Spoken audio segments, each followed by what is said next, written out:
see the way they hate. And I know better than to listen to people who are calling us slaves. I can feel the sunlight shining in. Good evening, everyone. My name's Brian, and today is Monday, February 27th, 2023, and this is another episode of Lots to Talk About. And tonight we're talking the good life.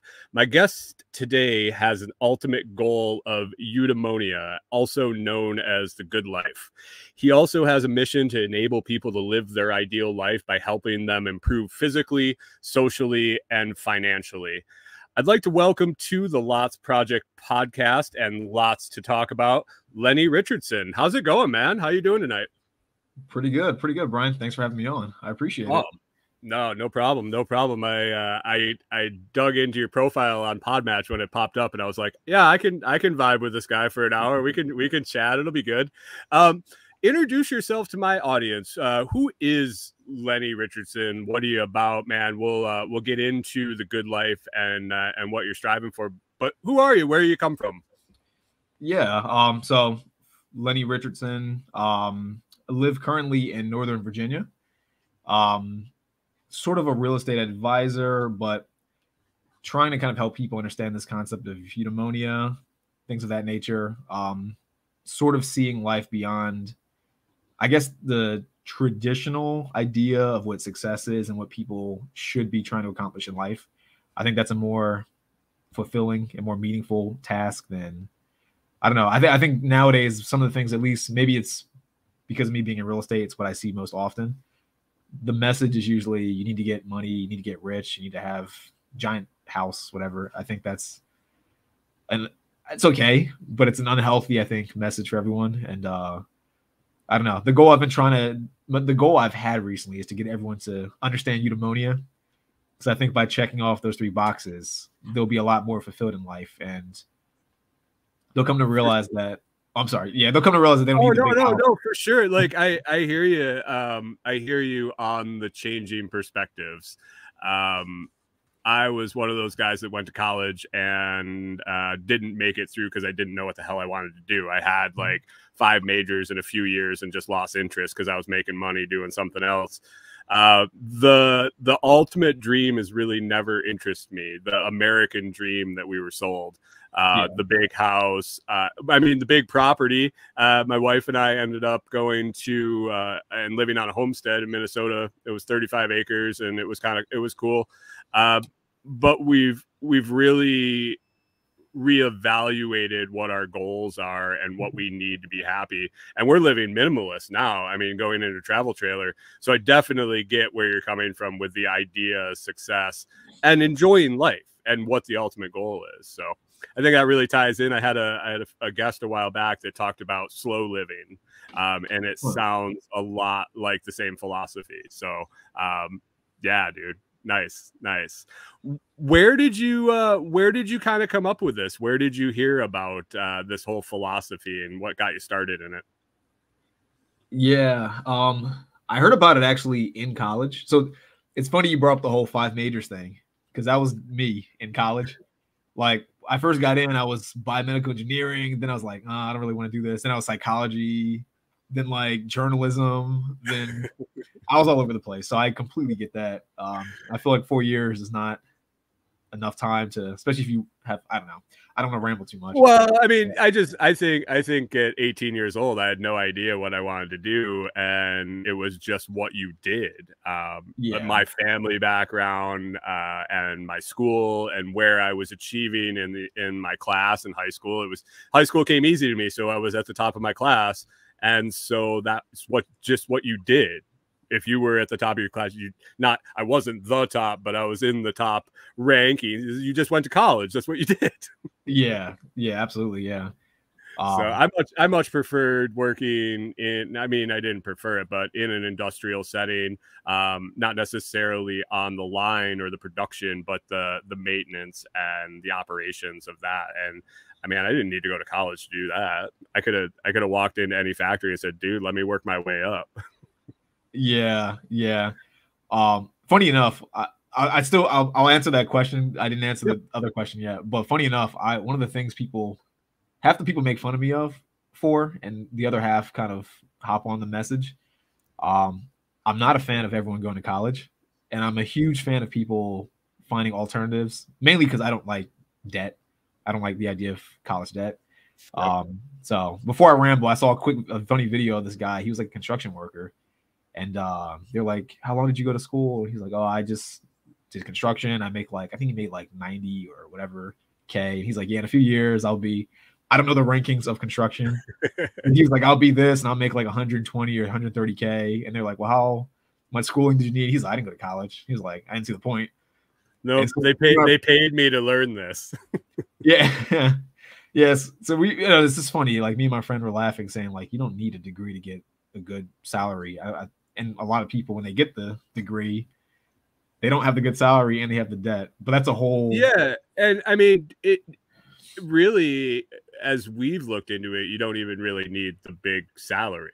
I mean, it helps, exactly. But I mean, that all came with the dream. Like the dream that is sold sells you the big house with the big payment, the nice car with the big payment, the credit cards with the big payment, the payment.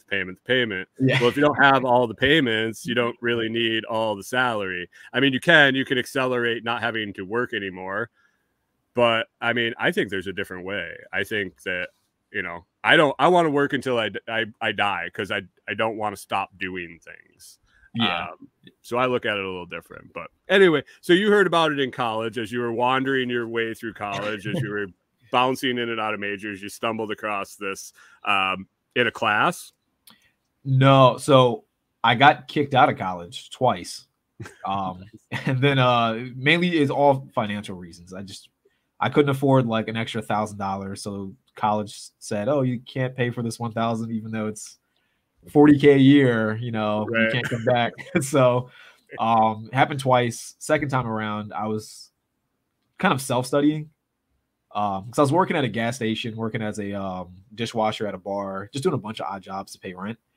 And in my opinion, you start to value things more once you don't have it. So I was good in school, but I didn't take it that seriously because I didn't really know exactly what I wanted to do. So I was just kind of bouncing around. And once I got kicked out, I was thinking to myself, I was thinking more about the future. And I figured, what am I going to do for the rest of my life? I don't want to be a dishwasher. Nothing against dishwashing, but I didn't want to do it. I didn't want to work at a gas station. So I ended up just going to the library to figure out, how do I make money? Like, what do I do to not be here? Long story short, kind of got into philosophy, stumbled upon Greek philosophy, and that led to eudaimonia. So that's how I came upon that concept, kind of just in the library reading. Nice. What else were you looking at? So you said you wanted to look for ways to, did you learn real estate? Did you self-study real estate at the library, or did you kind of go down different roads and find your way there? Yeah, no. So what I first tried to do was, I didn't want to, I was struggling like paycheck to paycheck. So one of the first few things I was thinking is, how do I just not be broke? Like, how do I manage money? Because it was funny when I when I got kicked out, I realized how little I knew about life and just about the real world. Like you go to, you work at a gas station, you get your W-2. People are saying like, you have to file taxes. I'm like, file taxes? W-2? I didn't learn about this in college. What is a W-2? Like, how much money do I make? Oh, I only make $800 a month. That's not enough. That's not gonna do it. Right. So, yeah. It's almost like they should teach this stuff in like elementary school. Yeah, absolutely. Yeah. I mean, that'd be nice. Oh man, it's gotta be that parental job. But so you're trying not to be broke. So you looked into financial management. Is that or not, like how to manage your own finances, or did you find some way to make some quick money? Because I'm always looking for a way to make some quick money if you got any. Yeah, so it started out with just learning more about like finances, like how does money work, how do I budget, things like that. At the time, I didn't even have a credit card, so I tried to figure out how do I get a credit card. That led down rabbit holes. I learned about entrepreneurship at the time, and in my mind, I was like, "Oh, entrepreneurship. That sounds like a way I can make money and not have to work hard." You eventually learn it's like the exact opposite. work way harder. But you love it though. That's the thing. So you don't care. Yeah.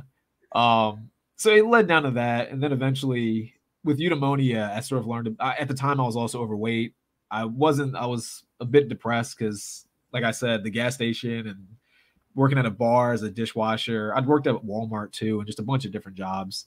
Not the most exciting or fulfilling lifestyle for me, at least. So I was just trying to figure out, how do I get my life together, and just that was pretty much the idea of how I learned about eudaimonia without me rambling and drifting on too long. Oh no, that's cool. So you continued to work kind of those odd jobs and getting by, and started living this philosophy. Did that kind of help you get through the lesser time? You weren't fulfilled, and I get that completely. I mean, you do stuff to make money, so you can pay rent, you can put food in your mouth, and you search for the thing that fulfills you.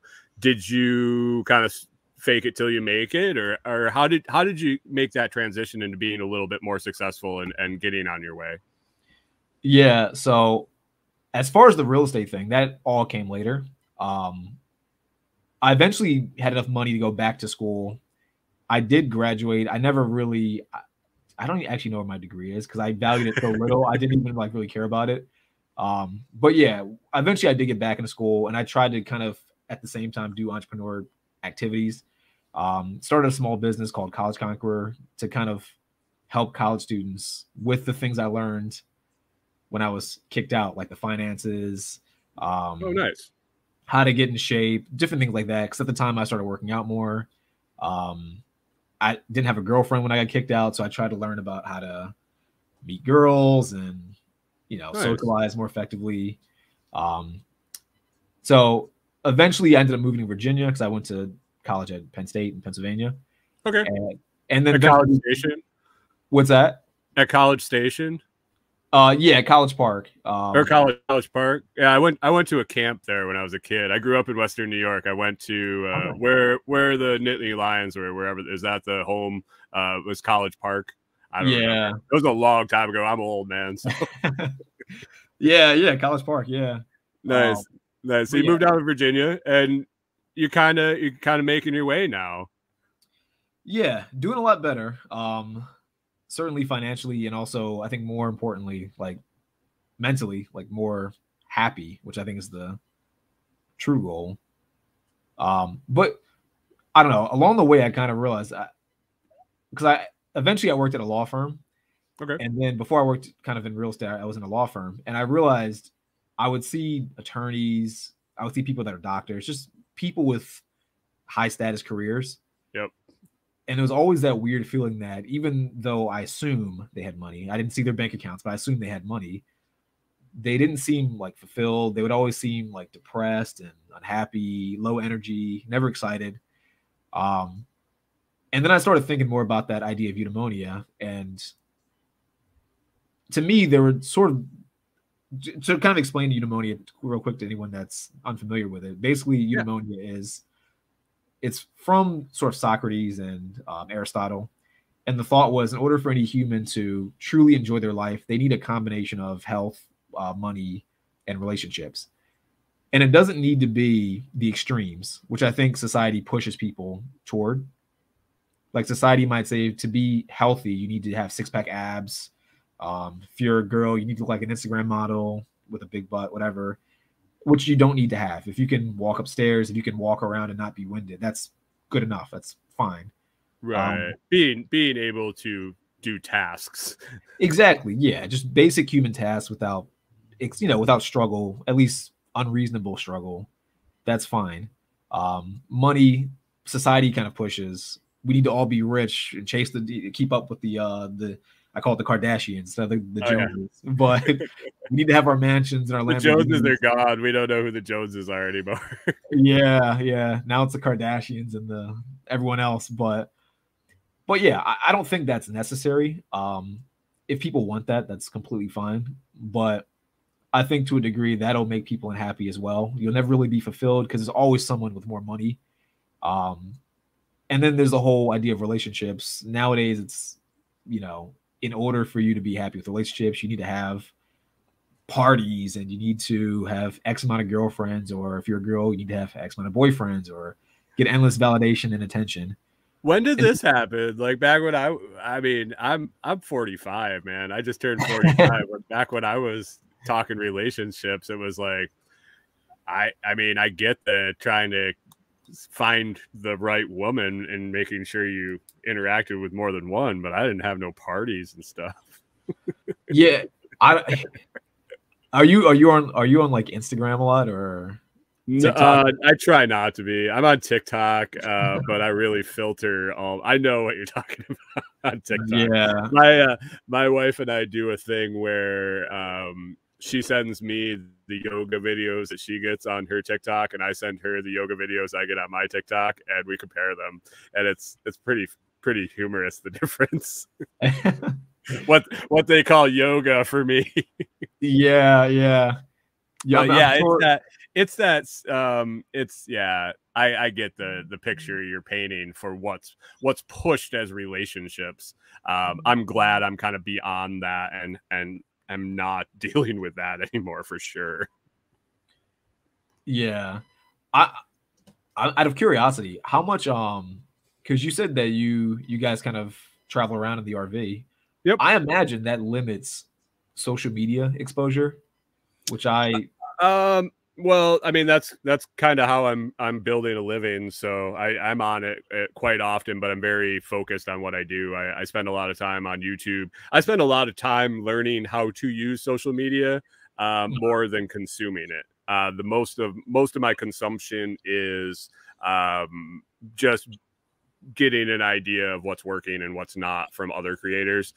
So I make sure I'm not on the wrong track with mine. So I don't really consume a lot of the fluff on side. I focus mostly on the kind of the RV living communities and the cryptocurrency communities and things like that. So I'm really targeted on social.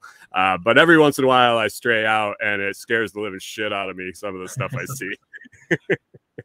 Yeah. Now I think nowadays with social media, it's weird because you mentioned like looking up things to kind of like posting things and it's part of your business, everything like that. It's almost weird, like you can't really avoid it, but you kind of, at least maybe you agree. I feel like you almost want to avoid that black hole of consumption.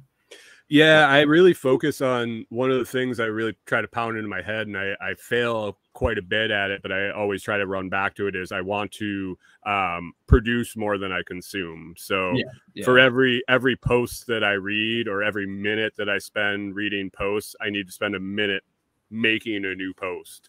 And I've been doing better at it, but it's tough. I mean, the scroll is real, man. Like hitting the scroll is real for sure. And it's not good. Like we're talking good life and you're starting to talk about this and explain it, and everything you're saying, I'm seeing the opposite being shoved down everybody's throat everywhere they look. One of the things we noticed, we got rid of TV a long time ago, like 10 or 12 years ago, maybe. And I noticed that like when I would go to the store, I wouldn't want to impulse buy things. Like I would go to the store and get what was on my list because I wasn't watching commercials all the time thinking I needed shit. I think that has social media is that on steroids, where you're just getting fed what this image is, whether it's money, relationships, health. Yeah, man, I feel you. It's a struggle, and I think there's an important role that you play, exposing people to what actually is going to make them happy. Yeah, it's funny that I don't have a TV either, so I'm with you on that. You know, it's funny. I don't know. Maybe you've experienced this to a degree. I know, like around late when I went back to college, towards the end of college, I stopped having a TV. I would actually keep it in my closet, and if friends came over, I would pull it out to play like video games or something like that. But it was always funny to me because I would keep it away, and people would come over and say, "Where's your TV?" And I would say, "I have books. I don't really want to watch TV. It's nothing to watch." And they would say, "Well, it's kind of weird. Do you want me to get you a TV? It's like, no, I have a TV. It's in the closet. I'm voluntarily choosing to not put it up because it's nothing worth consuming, to me at least. Yeah, it was really weird. It's gotten easier. It's gotten more popular in recent years, where people move to like just having Amazon Prime or something like that, where they're only having a laptop. Mostly the people that I was watching, nomads and people living in RVs where they don't need a big TV at that point. But we always kept a big TV, and we would, I mean, I'm not saying we wouldn't watch movies. We always had Amazon Prime for shipping. So, I mean, if I'm paying for it, I throw movies on. But yeah, I never really, TV I couldn't bear to watch it. Like the laugh tracks after the stuff that I'm like, huh? Just it got really mind numbing and catering to the lowest denominator. And I was like, I would get to the end of a TV show, and 10 minutes later, I'm like, what was that about? Yeah. It was so energy draining, because then you didn't do anything else after. It's like, I'll just watch another show. Yeah. It keeps you like couch locked almost. Like you feel like you have to keep investing time into it, so you don't really do anything else. Oh yeah, and then you get hooked into a series where I got to watch. My wife and I, the first time we were watching a series together, and we had watched it from the first episode, and we'd really kind of left TV at this point, and the series ended, and we looked at each other and like, it's amazing we don't have to get home to watch anything. Like we were we had a way to record it. Like we could record it, but we wanted to make sure we were there on Tuesday nights at 9:00, so you didn't miss your show. And I'm like, wow. Looking back at it, I was like, I was so programmed to do that every week. Yeah. It becomes like the focal point of the day almost. Sometimes if you have a certain TV show. Yep. It's like I adjust my whole calendar just so I can watch this specific show. Yep. So you started diving into this a little bit more when you made that connection, when you were in the law firm, and when you were seeing these high level people that just weren't happy, that you had that light bulb moment where maybe there's something to do with this thing I read about in the library when I was trying to figure it all out. How do you, are there resources you use? Are there texts that you read? Are there things that you specifically suggest to learn more about this? Yeah, I mean, as far as eudaimonia as a whole, I would say if you kind of just start with Google, you'll kind of go down a rabbit hole for anyone that's interested enough in it. The concept itself, I would say, isn't overly complicated. It's more of the implementation of those three, I call them pillars, those three different pillars. That's where it gets a bit, I won't say difficult in like a complicated, hard to grasp mentally sense. It's difficult more in the actual implementation into your life, if that makes sense. Okay. Like if you tell someone, and I'm pretty big on this actually, like if you tell someone to be healthy, get enough sun, walk 20,000 steps a day, maybe occasionally do some body weight workouts, push-ups, pull-ups, some lunges. These are all things that everyone can do. But I think, this is my personal opinion, I think nowadays everyone's so used to quick fixes that the fundamental things that are easy to do in theory, people would rather try to take a pill, or they try to shortcut it, if that makes sense. Like if you say someone walk 20,000 steps a day, they might think, well, I don't want to walk 20,000 steps to be in shape. I'd much rather take Hydroxycut or something else that I can just go to the store and buy and drive in my car. I'd rather do that than do the thing that's not eat my carbs or whatever diet you want to go on, and I don't actually have to do any physical activity. I can just get my pre-made meals and I'll be great. Yeah. It's like it's always a shortcut everyone tries to take, and to a degree too, depending on your goal, that's it can be fine. Like if your goal is to eat and you're really busy, I mean, I guess a healthy diet's better than nothing. That was kind of a bad example, I guess.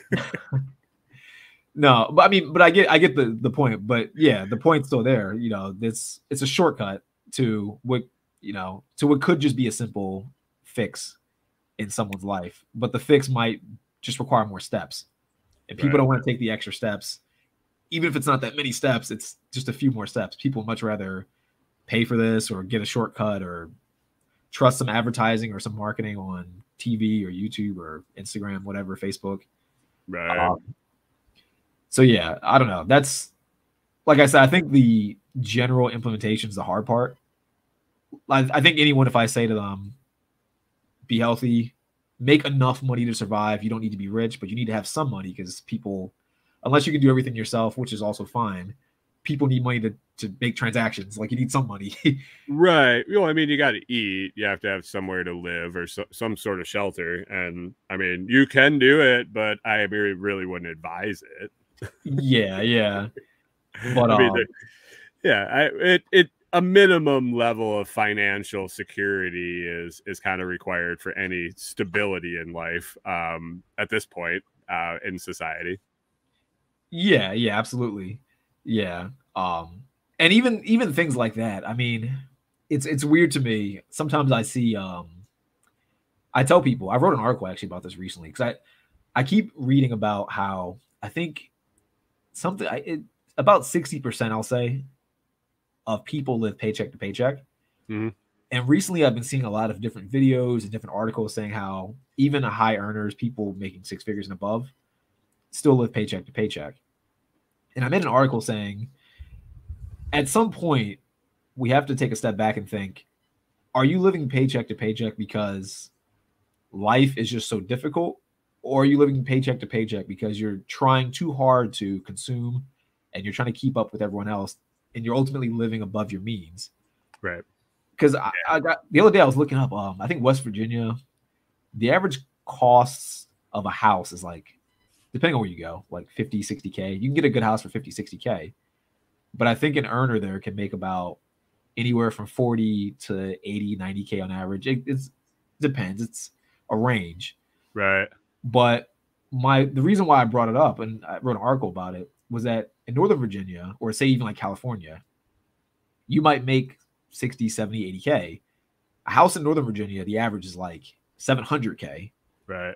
In California, it's like, I don't even know. I'm assuming probably close to the millions. I don't know California's market, but it seems insane in California. Yeah, for sure. I tell people, like, part of the whole eudaimonia thing is living below your means. It doesn't, you don't have to be rich, but you don't want to be so stressed out because you're always living paycheck to paycheck, or you're going into debt. And sometimes just eliminating stuff that you buy or just moving could just be the very basic solution. But the issue is, how do you move? Like, do you want to move? Are you willing to make that move? Are you right? Yeah. I've had a couple of friends that have kind of gone through the process of they worked their way up. They got lucky in buying a house that made them some money. They got a good break making a job with some good money. And they got to kind of, excuse me, they got to kind of that late 30s, early 40s age, and basically sold off everything, bought a tiny little house cash on a little piece of land, and now they have a big bank account from all of the stuff they did before.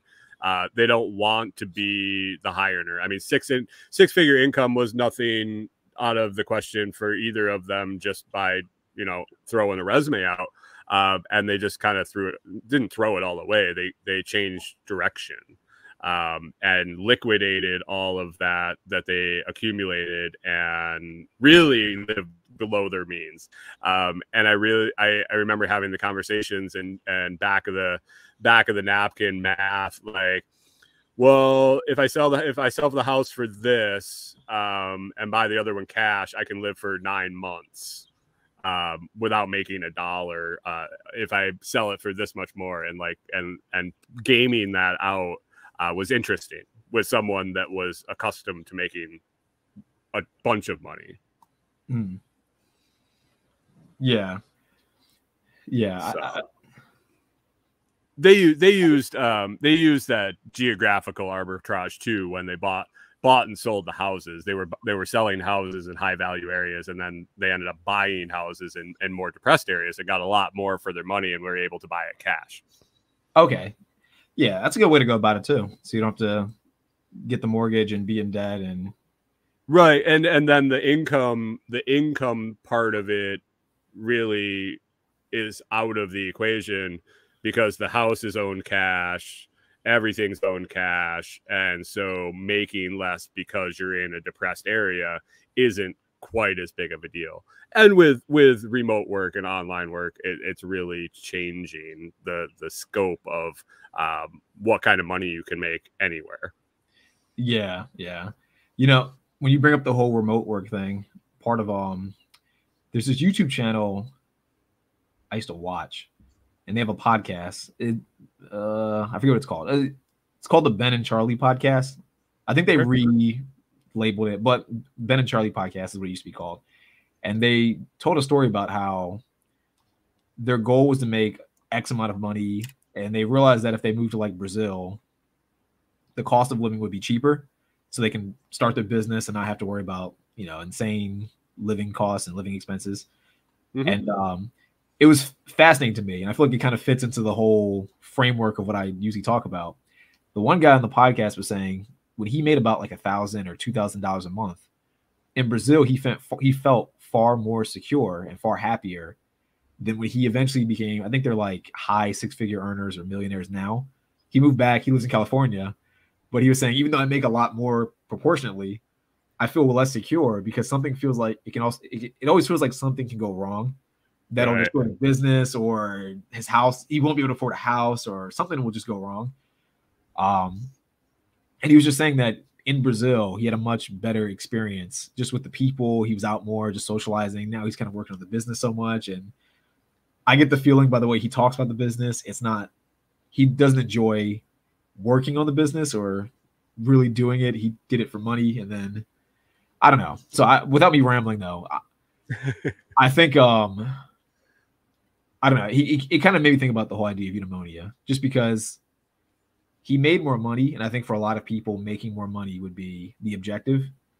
But he almost traded peace of mind, because even with less money, he was in a more fun location where he was able to socialize and just live a better life, if that makes sense. Yeah, I mean, my wife and I, our kind of goal in this whole experiment that we're partaking in is we want to pick up little parcels of land all around the country, 1-2 acres here, there, wherever we can afford it. We set the trailer up to be able to pull onto a piece of property that's undeveloped. Like we don't need power. We need a water source close. But picking up those 1 and 2 acre parcels cash, with reasonable tax rates because it's, you know, undeveloped 1-2 acres, and keeping like our monthly budget as low as possible. And as we work on things, able to sack away for that next property, just that 1-2 acres, and always have those places to go. But the goal isn't really necessary. I mean, I would love to make $1 million or, you know, be financially independent, but my goal is to have the lowest monthly budget as I can, and make more than that. That's kind of, and if I don't want to do something this month, or if I can't do something this month, or I lose a contact or a job or a revenue stream, it doesn't make me stressed because I live so low below what I'm making. Yeah. Not because I'm making a ton, because I don't need very much. Yeah. You're reducing the expenses, basically. Right. So that way, no, that's pretty solid. So you're kind of trying to get the passive income to exceed. Working on passive income, working on the reoccurring online the podcasts, the social media revenues, and then doing consulting things and multiple streams of income. If I need to go out and do some cash work wherever we're staying for a little while, I'm always open to that. I mean, it's just when you don't need to make that mortgage payment every month, but you just need to make this amount of money to cover all your expenses, it's way different. Like I don't have that mortgage payment anymore. Yeah. I was say out of curiosity, because I think I was telling you earlier, before I came on the show, I was trying to look into what, I guess, the background story of what made you, one, start the podcast too, but also kind of get the RV and kind of do the, I guess, the goal that you have of getting the passive income to exceed your expenses. So I'm curious about how you got started in that, because I feel like for a lot of people, getting rid of that mortgage, like something about the mortgage that ties them down. And I mean, I had somebody on that told me that the definition of mortgage is death contract. I mean, so so you sign it and you pay for it till you die. We decided really what spurred this was we didn't want to be in the cold anymore in Minnesota. We had moved from the suburbs and been on a farm. We had a 5-year kind of revenue plan that we tried a bunch of different stuff and kind of saw what would work. We learned how to be self-sufficient. We learned how to raise poultry and all sorts of things and grow gardens and it ended up being 8 or 9 years, but we had a 5-year rolling plan that we were working on. And at one point, we just decided, we got snow in like the middle of October and we're like, yeah, fuck this, we're leaving. So we were going to just kind of pick someplace and go. And then we realized that we needed to have someplace to stay and we needed someplace to get there. We have 3 St. Bernards. So we needed someplace, like we were going to go live in a yurt but we were going to need an RV to stay in while we put the yurt up or clear the property to do it. And at one point we were just like, well, why don't we just try to drive around and find what we really like, where we really want to be, experience different places. And it eventually spiraled into, well, when we sell the farm, hopefully we can pay off enough and put a little nest egg away. And when we find those places we like, when we stay someplace and we're like, hey, we could really come back here, we pick up an acre where we can go and park our trailer, or 2 acres and put a little hip camp on there and make a little residual income on that when we're not using it. So it kind of manifested over a long time. From the time we decided we were leaving Minnesota till the time we rolled out of the driveway was like 2.5 years. We bought the trailer. We almost gutted it and put in all sorts of systems. Like we can go just park in the desert for a week at a time. We got solar and composting toilet and water tanks and all sorts of fun stuff. So yeah, it's interesting. And when I saw the good life and kind of looking at your profile, it kind of rolled right into the theme. So I was like, yeah, let's bring this dude on and talk to him and see what he's got to say. So you coach this philosophy, right? This is something that you can help people kind of understand and work towards achieving. Yes. Yeah. And the thing I always try to help people with is figuring out which pillar is most important to start with, and then trying to figure out how to actually build up the other pillars too. Okay. But the main thing is figuring out which pillar is the most important. Because for some people, they might make enough money where they're completely satisfied, they're below their means, they have what they need, but they might be, say, overweight, and they're unhappy being overweight. So if that's the situation, then the health pillar is sort of where we kind of start. For some people, it's more like I know for some people, it's more of health is fine, or it's at least decent. Money's fine, but they don't really socialize because they work too much. So then the social pillar, that relationship pillar, is kind of where we need to start. Hopefully that all makes sense. Oh yeah. Oh, for sure. I mean, you kind of got to take a holistic view at the life and see where you're lacking. And I think a lot of people are probably lacking in more 2 or probably 3, all 3 of those areas. but then kind of probably triage them to see which is it a focus on where you're going to see improvement the quickest? Is it the most severely lacking pillar that you focus on? What's kind of your strategy when you're doing that? If somebody was to go down this road, say themselves, and kind of dabble in it, what would your focus be? Say you were talking to me and it was like, I'm a hot mess, like, because I am. But no, I'm severely lacking in multiple areas. Do you look for the quick result? I mean, I know we're not talking quick results. We're not talking shortcuts, but I know when you can see a change, not necessarily the goal, but see a change. Is that what you focus on? Do you focus on the most important? What's your strategy, man?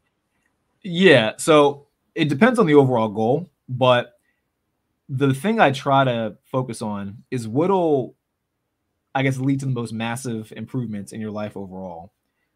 So for example, I tell people, if you don't even have a real goal, first get a general goal of what you want to do. And I tell people, think about the next 5 years of your life and imagine what you want in 5 years and then work backwards. And that's kind of how we figure out where to start. For a lot of people, they don't have long-term goals. So then if they can't come up with anything, first thing is health. And the reason why I tell people health is because, in my personal opinion, health is sort of the foundation for everything else. If you're trying to say you're an entrepreneur, you want to start a business, or maybe you just want to make enough money but have energy to do other stuff. If your health isn't there, it's difficult to do that second pillar. Or say you want to socialize more. And to me, health isn't just like the physical health. It's also mental health, general energy levels, things like that. So if you're tired all the time and you want to socialize, it's tough to socialize. It's tough to go out and meet people. It's tough to kind of be around people. If you feel stressed, if you are mentally fatigued, if you don't want to, if you just want to sleep all day. So that's kind of where things start. But I mean, you got to be upright and motivated to make a difference in any aspect. So yeah, I dig the health first. I had a question real quick. So you were saying socialize. Now, you're advising people on relationships. I mean, you're advising people on what to do to kind of be more social. What do people do? Like my wife and I, we are like, so we moved to our homestead, and like we lived in a township that had under a couple hundred people. And our town, the nearest town, had like under 800 people. We didn't do things. We don't go do things. What do people do these days, like to socialize? Do they go to bars still? Is that a thing? Like go to movies. Like everything seems so expensive when I quit doing it like a decade ago. So I can only imagine it got more expensive now. And then with all of the COVID stuff, are places back open? Like, do people go on dates to bars or out to dinner? Like, what do people do? Yeah, people still go to like bars and clubs, at least in Northern Virginia where I'm at. A lot of people will go to DC and they'll go to bars and clubs, go out to eat at restaurants. Okay. So like the same old shit people did when I was doing it. Yeah, it didn't really change. Everyone took a brief kind of hiatus, and then once COVID funny enough, actually, before COVID went away, everyone kind of still did it to a degree as much as they could. And then once all the restrictions got lifted, they really went full force, kind of going back to it. Dating's a bit weird. Dating's a strange one because at least in my age group, there's a bit of a mix in like dating apps. Oh yeah. And trying to meet people in person. It's weird. It's weird because a lot of people, and I'm saying this because maybe this is a bit weird. When I was going through that phase in college when I got kicked out and I was trying to get back into college, I tried to also, I was single and I was really bad at talking to girls. So I tried to learn pickup. That was a thing I did on the side. Oh, nice. So I have kind of interesting viewpoints on dating and things like that. But even the idea of like guys talking to girls outside of being like almost super drunk or through a screen it's a foreign concept for a lot of guys, at least my age. Right. I think older people probably probably not so much because social media wasn't big for them or it wasn't around. Yeah, I bartended for a decade, so like talking to girls, like I had customers that were pickup guys, and we used to bullshit. Like I knew who they were. You could see them a mile away, especially when you're watching people all night behind the bar. And that, like, where are you doing that other than a bar? So like I saw plenty of it going on, yeah. So talking to people in general is pretty easy for me, and yeah, my wife drives my wife nuts. I'll be in the line at the grocery store with her, and I'm like chatting up some girl behind me, and she's looking at me like, "Is that your wife?" I'm like, "Yeah, we're just talking. Like, I'm not hitting on you. Sorry, I'm pleasant, and I try to talk to people around me." But I saw it when, yeah, social media, text messaging kind of blew up. People stopped talking to each other. People stopped seeing each other in person. They started talking on Facebook. People stopped calling each other on the phone. They would text.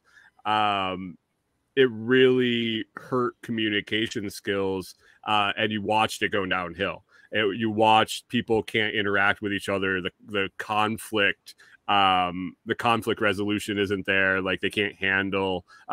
They're not used to getting punched in the mouth when they say something stupid. They're used to like hiding behind their keyboard. Exactly. I got punched in the mouth. I got punched in the face. If I said something stupid to somebody and ran my mouth, and they didn't like it, they either hit me in the face or they didn't because I was big. But I've been hit plenty of times because I said the wrong thing to the wrong person. That just doesn't happen anymore. Yeah. A lot of people nowadays are keyboard warriors. Sort of, they're like, they argue with you online with no profile or anything like that. But it's like, you would never say this in real life. Like, no, people don't usually interact this aggressively in real life. It's weird, and especially being on social media. So I have a bunch of different genres I kind of post in. One of them is I go and explore cemeteries and like document headstones and things like that. And like, so I'm in the South right now, and there's a ton of Confederate graves, and it's just by proxy. I'm in Texas. Like, I'm not filming Union graves. I'm sorry, there's none here. So I'm filming what's here, and people are losing their mind because I'm posting them. And I'm like, I'm pretty sure we got over the Confederate war shit, didn't we? Like, we tore down all the statues, like we figured it all out, didn't we? Like, we sorted this shit out. Why are you still losing your shit because I posted some dude's gravestone? Yeah, that's a whole. Show me where the video hurt you. Show me where the video hurt you.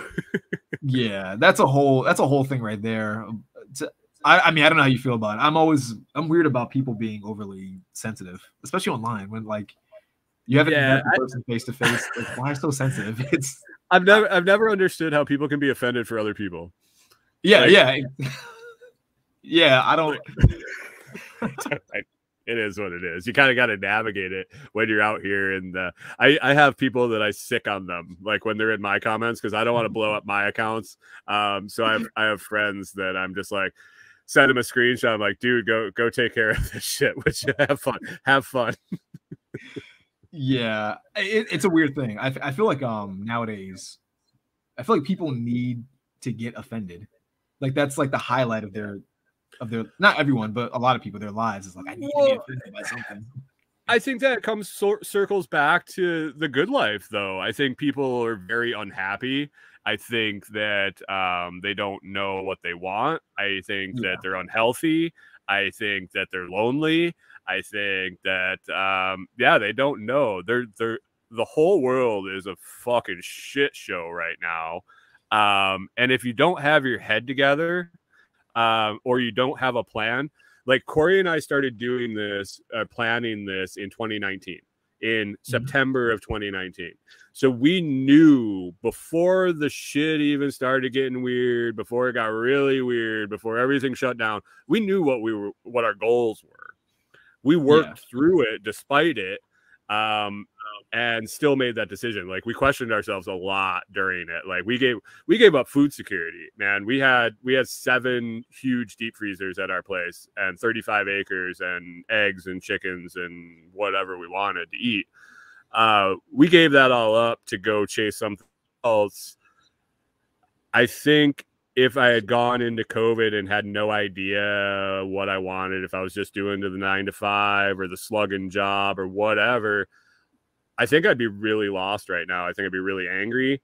I think I'd be searching for answers and lashing out at people, and you see it a lot everywhere. So I think it really ties into your goals, the focus of your ideology and the things that you push is kind of a solution for that. It's important, man. Yeah, definitely. Yeah, I definitely think I in a weird way, I think people like the whole idea of getting upset about things and the way people latch onto social media, different weird trends and things so quickly. I definitely think it's just people are, I don't know, I think people are lost as a whole. Because I know maybe I'm weird, but I see some of these trends like TikTok trends, and I think they're okay. They're cute. Sometimes it's funny, silly, whatever. But I've seen some people like dedicate themselves so fully to like different trends. And even the age group doesn't even matter. Like people of all ages, to me, it's just so strange. It's like, do you not have any personal goals or things that you want to do? I don't understand the emulating. I mean, I do. They're trying to be TikTok famous. And they think that's how they're going to get there. And I think that's it. I think it's the whole American Idol. That's kind of where it started was, you know, I can go on there and even if I'm horrible, I might be so horrible that I get famous. Yeah. Like what was his name? The Richard. Yeah. Chung or whatever his name was. Like that started that whole thing. I'm so bad, I'm famous. So, I mean, I try to pull away from it. I try to pull away from the social engineering. And if I have my focus, I can use the tools to kind of throw it out there. But it's always a battle to stay away from all the bullshit because it's just constant onslaught of it. And yeah, it's the trends. Like they're goofy to, you know, they pop up when I open my app, but I immediately am in my profile checking my views and that kind of stuff. But yeah, I flip by. My buddies send me all the messed up stuff. I send them all the messed up stuff. It's kind of like how you relax and break free for a moment, but it's definitely a battle to stay away from it. But hey, I had a question here on my list, and it's intriguing me because it's not really in line with what we're talking, but I love this stuff because I'm always working on shit. 16 different directions all at once. And on your profile, it said that you got some underrated productivity hack. What do you got going on, man? Was this just a random question you threw out there, hoping no one ever asked, or do you got a killer, some killer hack for me? Yeah, I don't remember exactly what that specific. Well, I do have some weird productivity hacks. I don't know what that specific one, what I was referring to. Yeah, I got a lot of weird hacks, but I can't remember what that one was referring to. I don't know. We hooked up so long ago. I think you were booked for a while, and then by the time we got back together, I was booked for a while. So I did my show notes like I'm probably back in January. I don't want to see how far we've been booked out, but I don't know. What do you do? How are you productive, man? Like I always can learn something from someone else and something that they have found that helps them be more productive. You're obviously a successful dude doing a bunch of different shit in a bunch of different directions. How do you get the most out of yourself? Yeah, I mean, so I would say one that I always tell people, maybe this is what it was. I'm thinking this could be what it was, because this one it's extremely underrated, but extremely effective in my opinion.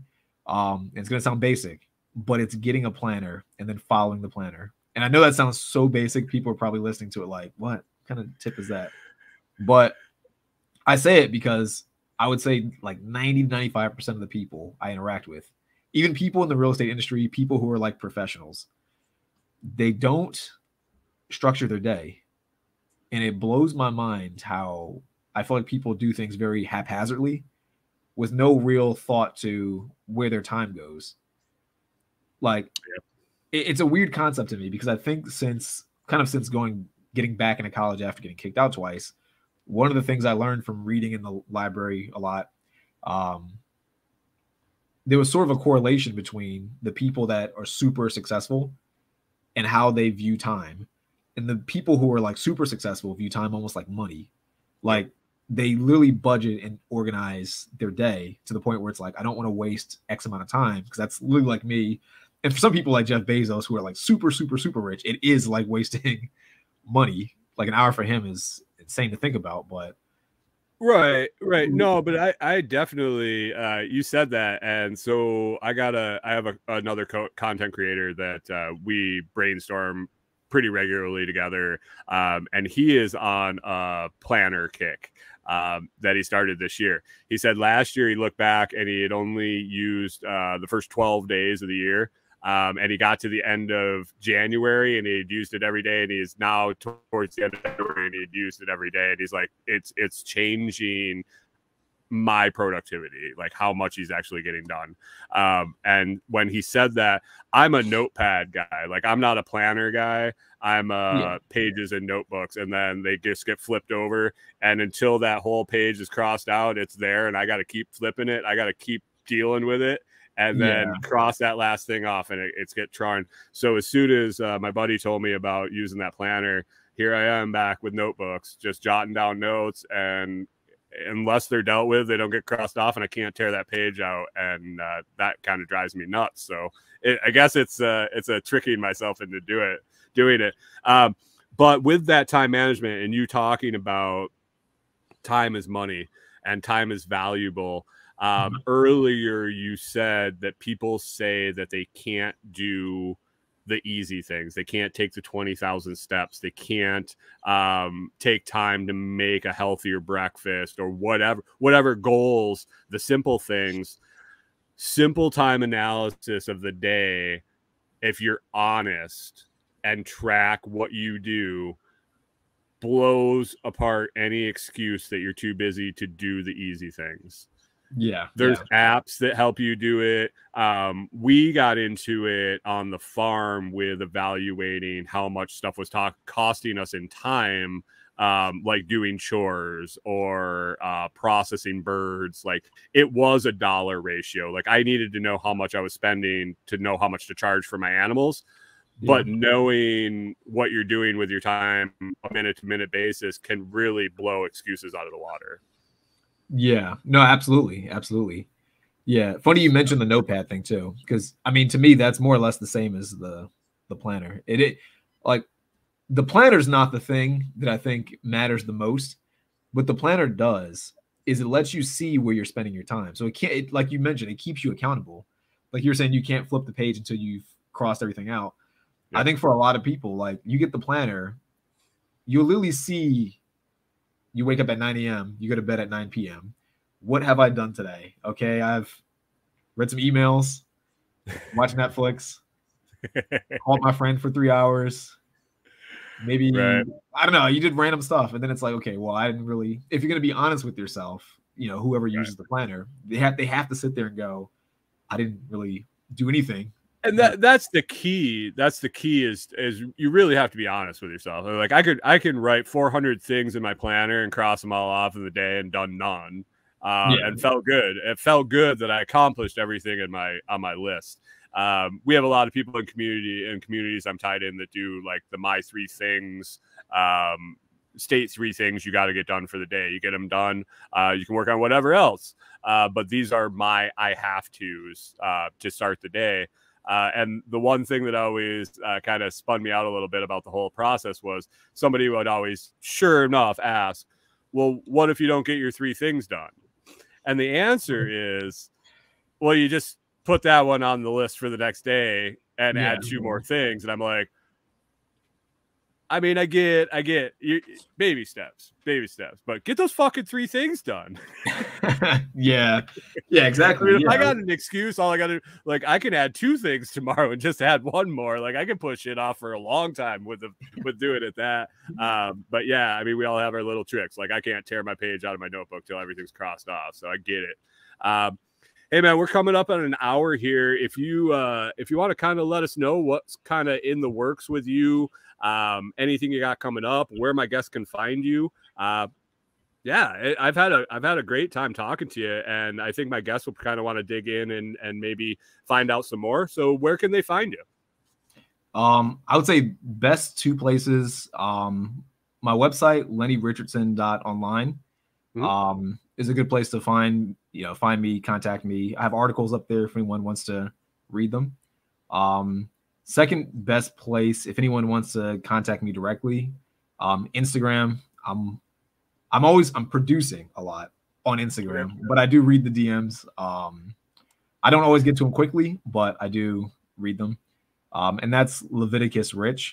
Okay. And I'll spell it just in case. It's LEVITICUS rich. But yeah, those are the main two places. If anyone has any questions or wants to reach out, just shoot me a DM. Nice. Or an email. Nice. Yeah, I got them on. I got them both in. I believe I got the website for sure, but I can go back in and edit and get your Instagram in there too, because it sounds like pretty interactive over there. When you get to it, I hear you, man. I hear you. I'll go in. A lot of the social medias, you'll go in and like notifications are buried or you didn't get them, and you feel like the biggest jerk in the world. You're like, hey, I really, really like your comment, but I didn't see it for like 2.5 months. I'm sorry. Yeah. No, that's me a lot. Like I'll see a DM and like you kind of see it when it pops up and you're doing something, so you don't really react to it or respond. And then like a month later, you're like, oh no, I don't respond to that guy. Yeah. So I want to give you the floor. Kind of leave my audience with a message about the good life, a message about kind of what they should take away from this and where they should carry on after this. If they were to listen to you, the floor is yours, man. And we'll wrap this up. Yeah. If you're listening or / watching, always strive for the good life, health, wealth, relationships. Try to keep those all balanced. And I would say the main thing to consider, just try to progress at least a little bit every day. Like actively try to improve in at least one of those 3 areas every single day. I'm a huge advocate and believer of the compound effect.